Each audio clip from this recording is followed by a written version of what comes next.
আজকের দিনটা ইতিহাসে রয়ে যাবে কান্নার অক্ষরে। কারণ আজ আমরা হারিয়েছি আমাদের ভবিষ্যৎগুলোকে। আজ মাইলস্টোন স্কুলের আকাশে আর্তনাদের গুঞ্জন, একটি বিমান দুর্ঘটনা, আর তাতে নিভে গেল এতগুলো নিষ্পাপ প্রাণের দীপ্তি, যাদের চোখে ছিল স্বপ্নের আলো, আর হাতে ছিল বই খাতার কলম, আর মনে ছিল রঙিন কল্পনা। বড় হয়ে আমরাই দেশ গড়ব, উড়ব আকাশে। কিন্তু কে জানতো সময়ের আগেই তারা চলে যাবে আকাশে উড়াল দিয়ে। একটি মুহূর্ত, একটি দুর্ঘটনা। তাদের আজ কফিনে শুয়ে থাকতে হলো কেন? শোকে স্তব্ধ আজ বাবা মা, আতঙ্কিত সহপাঠীরা, বাকরুদ্ধ আজ আমাদের পুরো জাতি। আজ শুধু একটাই প্রশ্ন, এই ছোট ছোট প্রাণগুলি কি এমন পরিণতি পাওয়ার জন্য এসেছিল আমাদের এই পৃথিবীতে? কে দেবে এই প্রশ্নের উত্তর?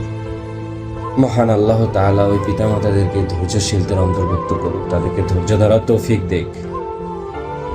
আর যেসব পাখিগুলো উড়ে চলে গেছে আল্লাহর কাছে, তাদেরকে জান্নাতুল ফেরদৌস দান করুন।